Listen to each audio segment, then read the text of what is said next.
So one of the new GT drivers from Titleist is said to have the properties of a GT 2.5 when set up in a very specific way. Now that's a very intriguing idea to me and one that I really wanted to put to the test, and that's exactly what I'm going to do today. So we're going to be looking at a head-to-head all of the new Titleist models. So you've got the 2, 3, 4 and 2.5, which obviously will be sitting or should be sitting right in between the 2 and the 3. So the 2 said to be better for that player who hits it all over the face, so more forgiving.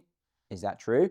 But a little bit higher launch, a little bit higher spin on the 2 model. The 3 for the slightly better player who hits it a little bit more centered, a little bit more often, and will be a little bit lower launch, lower spin. Now, obviously, the forgiveness element will be really interesting to see today. Is there much in it? So I'm going to be hitting the 2, 3, and 4. Good hits, bad hits, everything you can imagine, looking at super in-depth data set on GC Quad. As always, is there a GT 2.5? Let's find out. First up, we're going into the GT2. So this GT2 9-degree head, so they're all going to be playing 9-degree all the way across the board. 9-degree set B1. Again, I'll leave that the same across the board. My shaft, which is the 2024 Velocore Plus Ventus Black 5X, 45-inch playing length. Swing weight D3. We'll get a good in-depth set with all of these setups we're going to hit today. GT2, 3, 4, with the weights flicked back and forward. Looking at good ones, bad ones, average data set. Yeah, I'm actually really looking forward to this. It's not a bad one to start off with, just pushed it a little bit. Strike felt good. Yeah, good strike.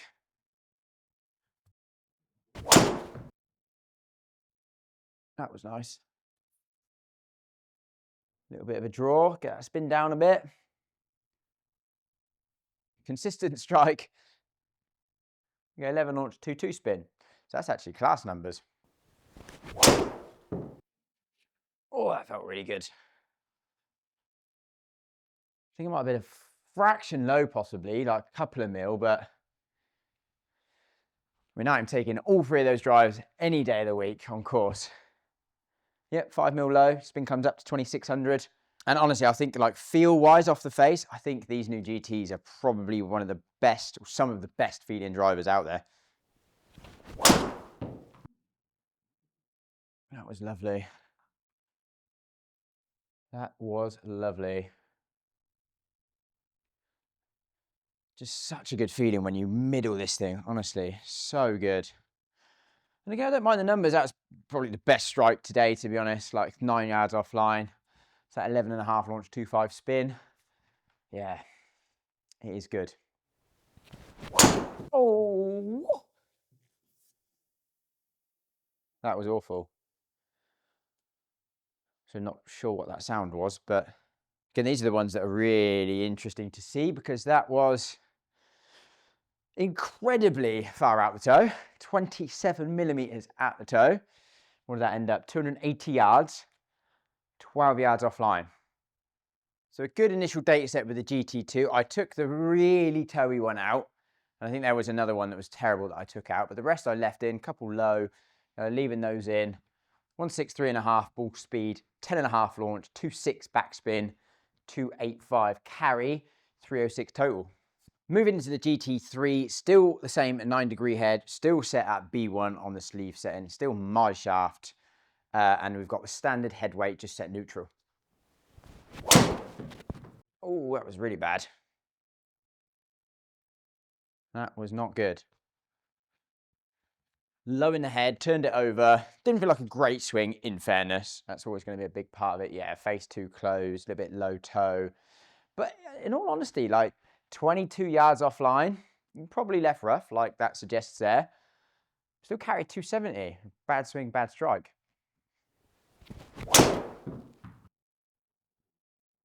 Okay, maybe a fraction low in the head. It's gone absolutely miles. Yep, bit thin. Again, tends to be my strike miss.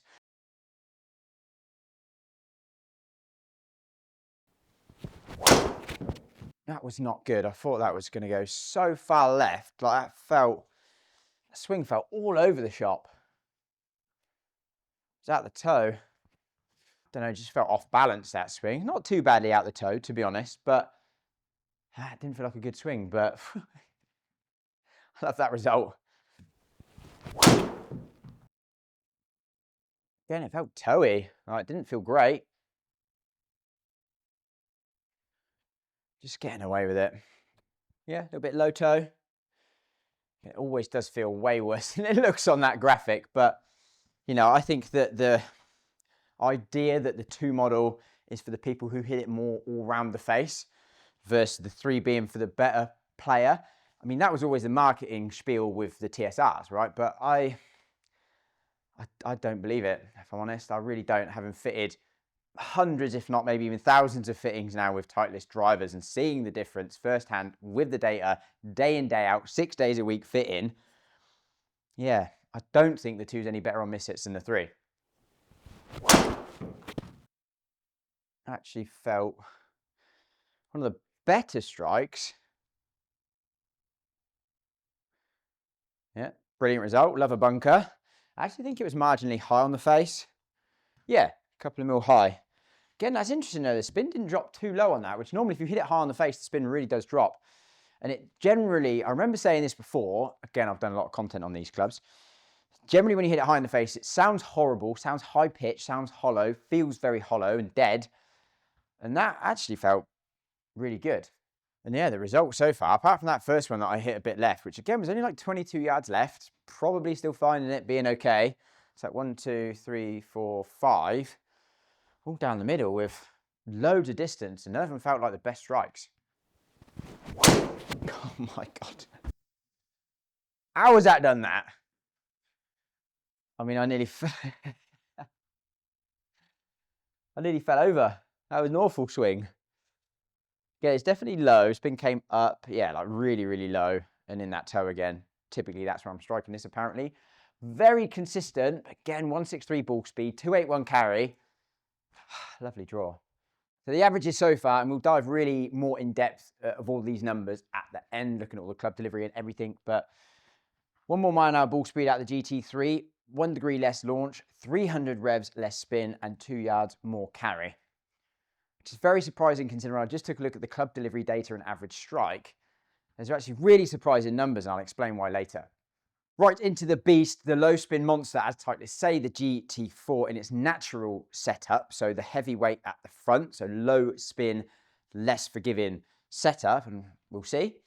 So again, same 9-degree head, same B1 setting, exactly the same shaft. Does look a lot more compact down by the ball. So it's 430cc rather than 460cc in the 2 and the 3 model. Obviously the 2 being the longest from front to back, the 3 being that bit more traditional kind of shape. And then this is basically like a mini version of the 3, like a very similar shape, but it just looks slightly smaller and slightly more compact. That was not a good strike at all. Carrying on there from the GT3 with a mega low toe strike. Get us all right numbers though. 8 launch, 2 spin. It's actually not that low spin really. Again, low strike will increase the spin slightly. Again, 276 carry, 304 total, 13 yards offline. One thing I will say straight off the bat is 100% you could feel that didn't feel anywhere near as stable as the GT3. Like I was hitting it super low toe consistently with the GT3. Felt pretty good. That there didn't feel good at all, and I really felt like the club was moving and twisting more in my hand. Oh, that was so bad. So bad. The result is so good. Again, I did hit another snap hook a second ago there, but that's just me being absolutely rubbish.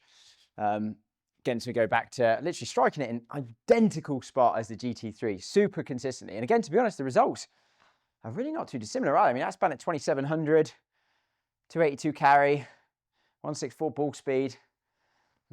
Again, even from an initial dispersion perspective, I say there was 2 shots that I hit that I did delete. They were snap hooks, literally, but awful swings, nothing to do with the club at all.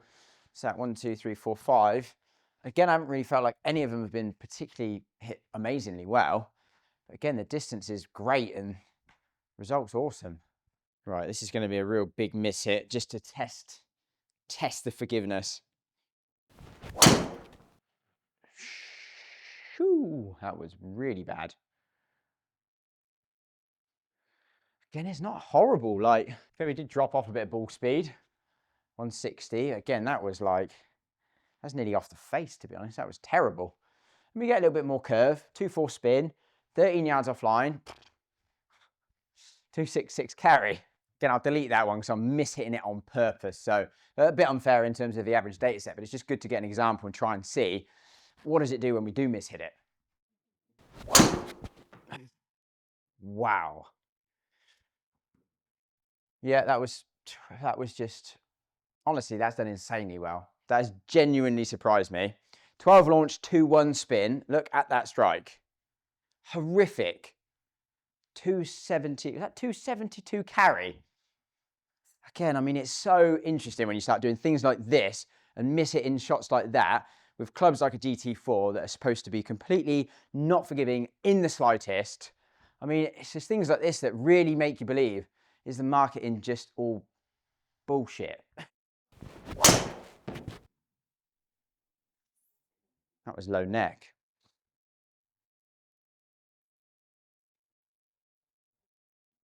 It's actually quite absurd, this thing, to be honest. I really, again, you asked my opinion of hitting the 2, 3, and 4 back to back to back. Yeah, a bit low heel, didn't feel like a good strike.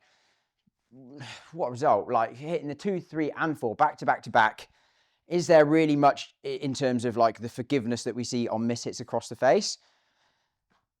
I can't say that I think there is. So if we just quickly add the GT4 into the mix, you can see what I mean. I mean, launch between the 3 and the 4, 0.1 in it. Spin, 50 revs in it. Launch and spin, again, I cannot say that I don't think the 4 is any lower spin than the 3. So here we go, the GT 2.5, the one I'm really intrigued to hit, or the setup I'm intrigued to hit. Now, if we look at the 2, 3, and 4 in terms of average numbers so far, if we actually want this to have the properties of a GT 2.5, we need that launch to come up a little bit, not a lot, you know, 0.4, 0.5 of a degree, but we need the spin to come up about 300 revs. So let's see what it performs like, and let's see what it feels like. Oh, wow. That was so, that's probably one of the worst shots of the day, in all honesty.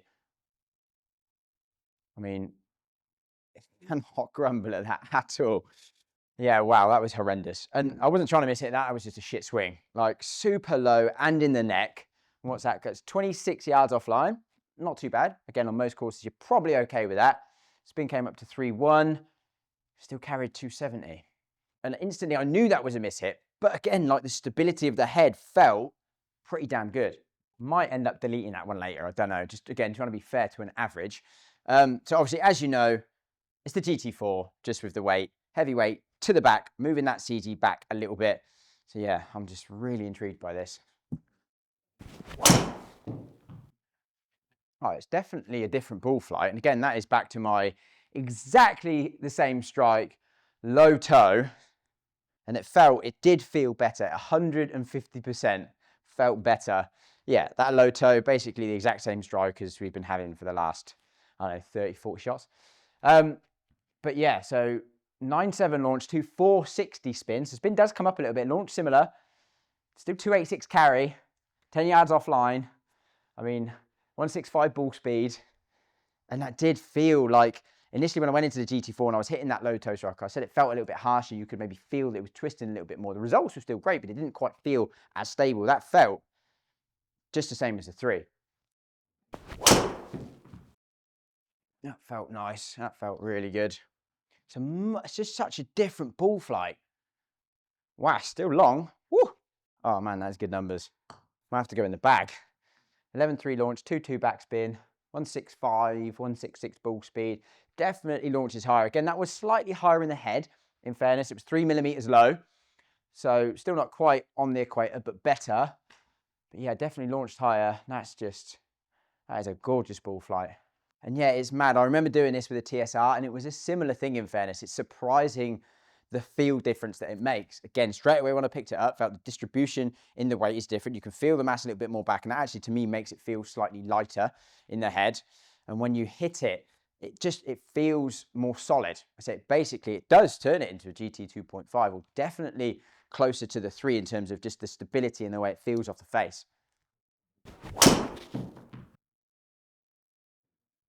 Again, that felt like a decent strike.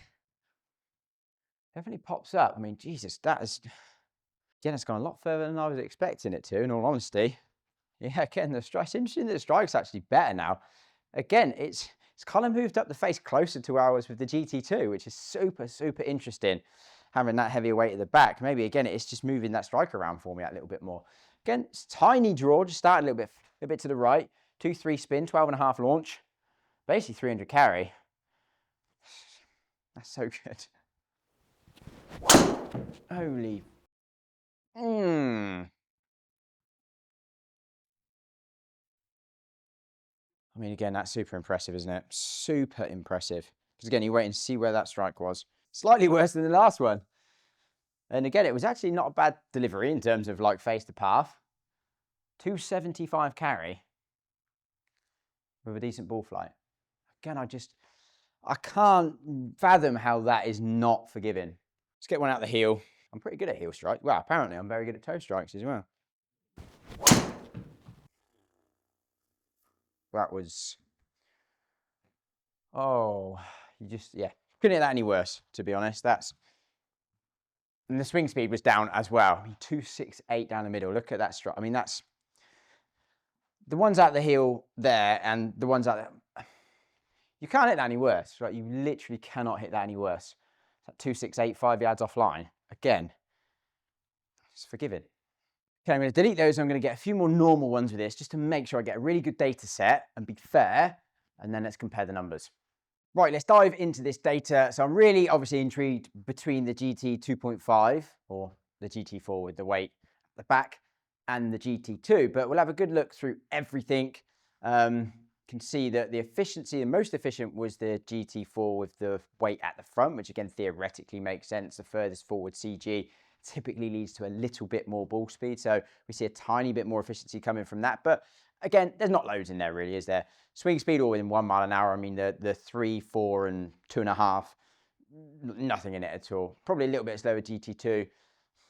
Maybe I wasn't quite as warm, but again, it's only 1 mile an hour. It's not more within human variance. Dynamic loft 15, 15, basically 15 and 16. So we actually see the most dynamic loft from the GT 2.5, which is intriguing. And it's actually very intriguing that we see very little dynamic loft difference between the 2, 3, and 4 at impact. Like basically nothing, which is interesting. And if we look at from an angle of attack perspective, which is one thing that I would typically see linked to loft delivered at impact would be angle of attack. So obviously if we hit up more, typically we tend to deliver more loft, but it was 3.2, 2.8, 3.3, 3.4. So again, really, really consistent and path all between 3.5 and 5 from the inside. So 4.2, 3.4, 5, 4.5. So all fairly similar. Even the face angle, I mean, it's within 1 degree, 2.1 to 3.3 was, so from a delivery kind of perspective, I mean, it's fairly even, I would say. Again, as good as I can do as a human, average strike, we can see the 2.5 and the 2 definitely the closest, slightly lower still with the 2.5. Best strike was with the GT2, and then the 4 and the 3 slightly low toe, as we saw, mega consistent with that low toe strike. But yeah, right, let's dive into the ball data. So did it turn into a 2.5? Definitely launched higher. Again, a little bit of strike will come into that, of course. As we say, if we strike it slightly higher up in the head, it helps increase launch a little bit more. But even though on average we struck it slightly lower than the GT2, it still launched a little bit higher than the GT2, which is quite intriguing, which will probably come down to that dynamic loft difference, which, again, is it me, is it the club? Don't know. We can only go on the data, right? But there was more dynamic loft at impact. And then spin-wise, probably fairly comparable to the 3, I would say. So it's kind of like the launch of a 2 with the spin of a 3, which is actually, for a lot of people, probably not bad. So if you like that more compact head look, and we'll touch on forgiveness later, but I mean, yeah, it definitely is closer to the 3 or in between the 2 and the 3. Ball speed, as we said, we got a little bit more from the GT4 with the weight at the front, but realistically, I mean, 1.648, 1.644, 1.65, 1.63.5. Again, I'm sure if I'd have hit more with the GT2, that probably would have come closer to 1.64. So I don't think there's too much in that, to be honest. I mean, and then from a carry perspective, longest was obviously the GT 2.5. Because of that higher launch, still reasonably lower backspin, creates more carry distance at 290, 3 yards longer than both the 3 and the 4, and 5 yards longer than the 2. Again, if I'd hit more with the 2, that maybe would have come up a couple of yards. So again, I mean, it's only 5 yards in it front to back, right? Which is not, it's not loads, to be honest. And from a dispersion perspective, again, I'm not a fan of really touching on this because it's far more me than it is the clubs. What I like to do is talk about whether or not I found them more right or left bias, but I didn't. If I'm completely honest, the bad swing still went left because that's me having a bad swing. Nothing is going to stop that from a club perspective. And I still found I turned some of them over, leaked a couple of them. I didn't feel like one was easier to turn over than the rest. I found them fairly even, if I'm honest. Even standard spin deviation's pretty close, isn't it? Sort of 300, 250, 250, 295. Not really much there, to be fair, is there? So let's have a quick sum up. As always, one of the biggest takeaways from a test like this for me would be that forgiveness factor. Again, it just is not as vast as people would believe between these models. It definitely isn't as vast as the manufacturers who kind of market these products would lead you to believe. So between the 2, 3, and the 4, is there some form of difference of kind of stability across the face? Yeah, I'm sure there is, in terms of actually being able to really pinpoint those differences looking at this data in terms of trying to quantify how much more forgiving actually would the 2 be than the 4. It is pretty much impossible, really. Again, the spin is going to come into that a lot. If we go to a very, very low lofted, lower spinning head, like an 8-degree 4 versus a 10-degree 2, less backspin creates excessive curvature, especially when you get it wrong, especially on those sort of drawery kind of right to left shots. You hit it a bit toey, get it turning over, spin drops, exaggerates the curvature. So there's those kind of things to actually take into account. But the actual overall stability of the head differences, it's almost impossible to really quantify how different they are. Another interesting takeaway being the difference between the 3 and the 4, again, in terms of that launch and spin difference. It's the same as the TSR. I didn't really see loads of difference between those, and I don't really see loads of difference between these. Again, the 4 being marketed as the lowest launching, lowest spinning, super low spin monster. I just don't really think it's any different to the 3. And then the GT 2.5. I mean, it's a great idea, it's a great concept. And I do actually think it does make quite a bit of difference when we reverse those weights in the GT4. You can feel a weight distribution difference. You can feel a bit of a stability difference. There's definitely a bit of difference in terms of the launch and spin. Probably moves it closer to the 3, but it's definitely a really cool thing to be able to do if you love the look of that like slightly more compact head, but you want to feel that little bit more stability. You want to get a little bit more launch and a little bit more spin. It's such a cool option to have. And as always, I'd love to hear your thoughts in the comments below, what you thought of this test, of the numbers, of the sort of forgiveness elements between these 3 drivers. And as always, thank you so much for watching. Really appreciate all the support we're getting with the channel. If you like it, please hit that like button and do subscribe and stay tuned for the next video. I'm going to be trying to pump out as much as I can in the coming weeks and months. And yeah, I'll see you in the next one.